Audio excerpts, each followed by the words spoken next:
আসসালামু আলাইকুম। আমি Tanzina. Welcome to my channel. আশা করি সবাই ভালো আছেন। সেদিন মিনা বাজার গিয়েছিলাম। অনেকগুলা প্যাকেট মশলা এনেছি। বিভিন্ন ধরনের মশলা আমি পেয়েছিলাম, তাই দেরি না করে কিছু মশলা আমি নিয়েছি। ভাবলাম আপনাদের সাথে রিভিউ করব কোন মশলা কেমন। আর এই এসিআই তেহারি মশলাটা কিন্তু আমার অনেক পছন্দের। এজন্য পেয়ে আমি 3টা প্যাকেট নিয়ে এসেছি। অন্যান্য তেহারির মশলা থেকে এই মশলা কিন্তু অনেক মজা। আমি অনেক ধরনের তেহারি মশলা খেয়েছি, কিন্তু এই তেহারি মশলাটা সবচেয়ে বেস্ট। আর এখানে আপনারা শানের বিভিন্ন মশলা দেখতেছেন। মেহরানের একটা মশলা এনেছি আমি।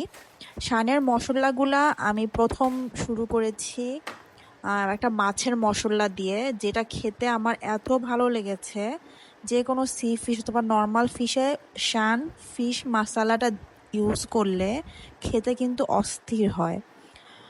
এই জন্য ভাবলাম শানের বিভিন্ন মশলাগুলো আনি, দেখি কেমন লাগে। মশলাগুলো আমি এখন সুন্দর করে অর্গানাইজ করে নিব। আমার আগের যে মশলাগুলা ছিল ওগুলা আমি একটু আলাদা করে নিয়ে, যেহেতু অনেকগুলা মশলা তাই ধরতেছিল না, তাই আমি একটু আলাদা করে আরেকটা বাস্কেট নিয়ে অর্গানাইজ করে নিলাম।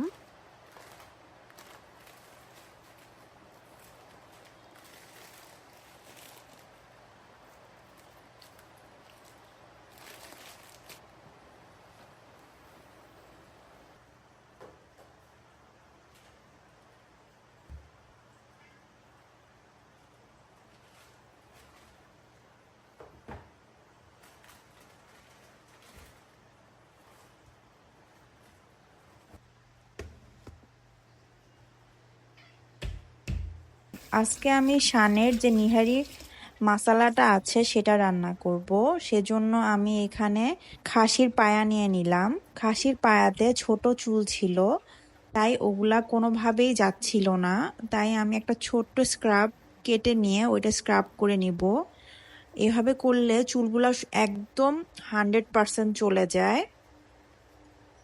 প্রথমে আমি পায়াটা ভালো মতো ধুয়ে তারপর একটু হলুদ পানিতে 5 মিনিটের মতো একটু সিদ্ধ করে নিব। সিদ্ধ বলতে এক্সট্রা ময়লা যাতে চলে যায় সেই জন্য।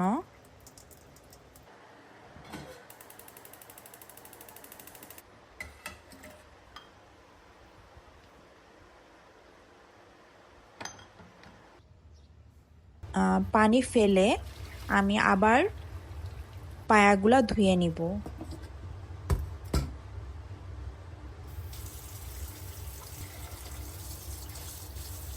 আমি এখানে প্রেসার কুকারে করতেছি। আপনারা চাইলে সব ধরনের মশলা দিয়ে এমনি চুলায় বসিয়ে রাখতে পারেন।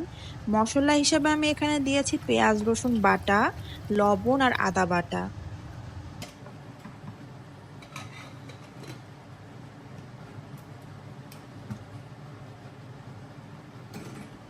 আমি টোটাল 5টা শীষ দিয়েছি। এখানে আমি পেঁয়াজ বেশি করে নিয়ে ফ্রাই করে নিব। তবে আমার যেটুকু মনে হয়েছে এখানে পেঁয়াজ কুচি না দিয়ে পেঁয়াজ বাটা দিলে সবচেয়ে ভালো হবে। এতে গ্রেভিটা একটু ঘন হবে। পেঁয়াজটা ভাজা শেষে আমি এখানে টক দই দিয়ে দিব, আর দিয়ে দিব শানের এই পায়া মশলাটা। আমি একদম ওদের ইনস্ট্রাকশনে যেভাবে দেওয়া ছিল একদম এক্স্যাক্টলি ওভাবেই রান্না করতেছি।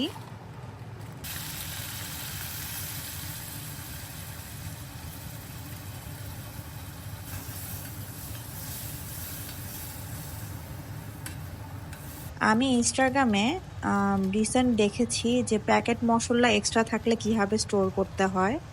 আপনার সাথে সেটা শেয়ার করতেছি। জাস্ট কিছুই না, সাইডের 2টা অংশ ফেলে দিয়ে এভাবে ভাঁজ করে নিতে হবে প্যাকেটের 2 সাইডে। কিন্তু আমি উপরে একটা ক্লিপ মেরে নিয়েছি।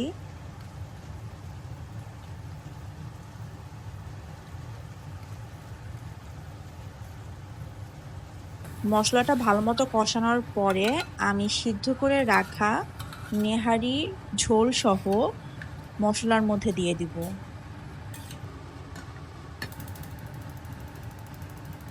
আচ্ছা, এদিকে আমি একটু গুঁড়া দুধের মধ্যে এলাচ দিয়ে একটু জাল করে নিয়ে তার মধ্যে সেমাই দিয়ে দিব আর সঙ্গে দিব কিছু কিশমিশ।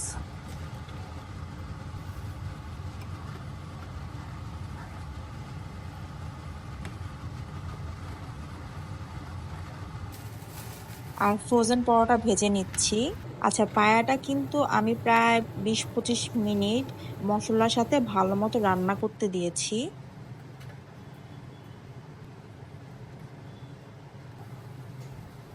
সকালের নাস্তা শেষে আমি বেশিরভাগ সময়ই আমার ফেসবুকের ভিডিও বানাই, অথবা ফেসবুকের ভিডিও এডিট করি, অথবা আপনাদের কমেন্টগুলোর অ্যান্সার করার চেষ্টা করি।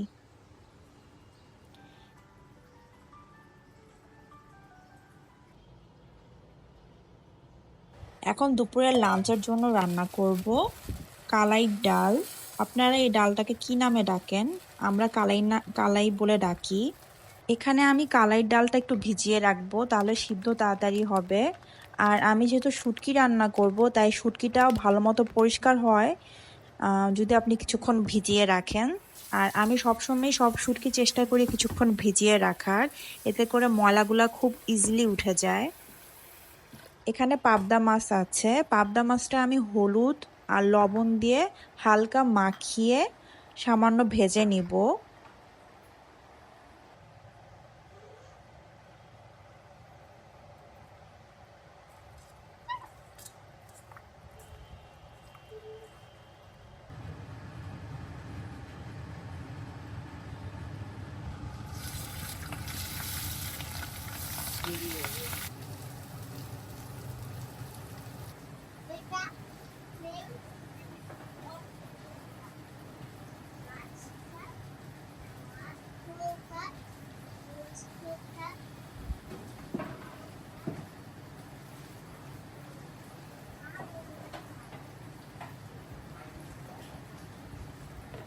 এখানে আমি পটল আর আলুটা কেটে নিব তরকারির সাইজে লম্বা লম্বা করে। আমি পটল আর আলুটা রান্না করব পাবদা মাছের সাথে। আর এখানে পটলের যে সিল্কাগুলো আছে ওইটা আমি শুটকির সাথে রান্না করব। শুটকির সাথে রান্না বলতে ভর্তা বানাবো।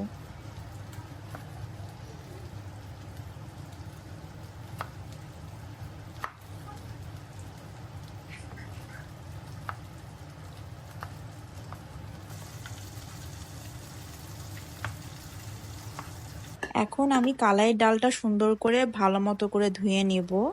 আমি কালাই ডালটা নর্মালি একটু হেলদি ওয়েতে রান্না করি। আপনার প্রেসার কুকারে কালাই ডাল, সামান্য তেল, হলুদ, লবণ, কাঁচামরিচ আর টমেটো একসাথে দিয়ে 3টা অথবা 4টা শীষ ওঠা পর্যন্ত সিদ্ধ করে নেই। ঘুটে আমি তারপরে আর বাগার দেই না। খেতে কিন্তু খুবই মজা হয়। আবার এটাও বলতে হবে, যদি আপনি আবার এক্সট্রা করে আবার বাগার দেন বেশি করে রসুন দিয়ে, তারপর একটু হালকা মরিচ গুঁড়া দিয়ে, তখন কিন্তু খেতে আরো মজা লাগে। আচ্ছা, যাই হোক, আমি এখানে পটলের যে সিল্কাগুলো আছে ওইটা চাপা শুটকি ভালো মতো ধুয়ে মাথাটা এবং লেজ এবং সাইডের যে আঁশগুলো আছে ওগুলা ফেলে দিয়ে একসাথে সিদ্ধ করে নিব। সিদ্ধর জন্য আমি এখানে সামান্য লবণ আর কাঁচামরিচ দিব। আপনারা এখানে শুকনা মরিচ ইউজ করতে পারেন, এটাকে আসলে বিভিন্নভাবেই করা যায়। আমি একটু চেষ্টা করি সবকিছু হেলদি ওয়েতে করতে। এখানে এখন আমি পাবদা মাছ বসাবো, তাই আমি পেঁয়াজ রসুন বাটা জিরা বাটা একসাথে দিয়ে দিলাম। তার মধ্যে আমি সামান্য তেল দিলাম। এখন দিয়ে দিব হলুদ, লবণ, মরিচ গুঁড়া। আসলে আমাদের বাঙালিদের কিন্তু একটা কমন মশলাই এইটা, আমরা যে কোনো তরকারিতেই বেসিক মশলা হিসেবে আমরা এটাই ইউজ করি। পটল আর আলুটা ভালো মতো কষিয়ে নিব।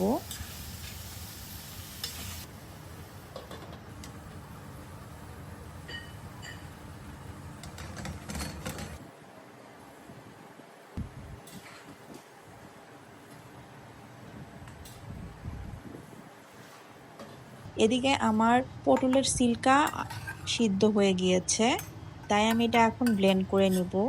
ভেবেছিলাম আজকে পাটায় বাটবো, কিন্তু এনার্জি পাচ্ছিলাম না, তাই পাটায় বাটলাম না, ব্লেন্ডারই ব্লেন্ড করে নিলাম। অনেক অলস আমি আপুরা। এখন আমি এখানে বেশি করে পেঁয়াজ রসুন ভেজে নিব। ভাজা হয়ে গেলে ব্লেন্ড করে রাখা মশলাটা দিয়ে ভালো মতো একটু ভাজা ভাজা করে নিব।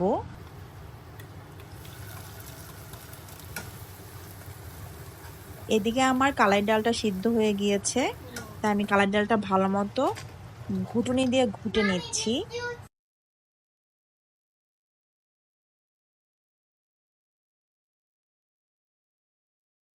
আচ্ছা, আমার যে এই কর্নারটা দেখতেছেন, এই কর্নারটায় আমি বেশিরভাগ সময়ই বসে আমার বিভিন্ন কন্টেন্ট কিভাবে বানাবো, কিভাবে কি করব সেটা এখানে বসে চিন্তা করি।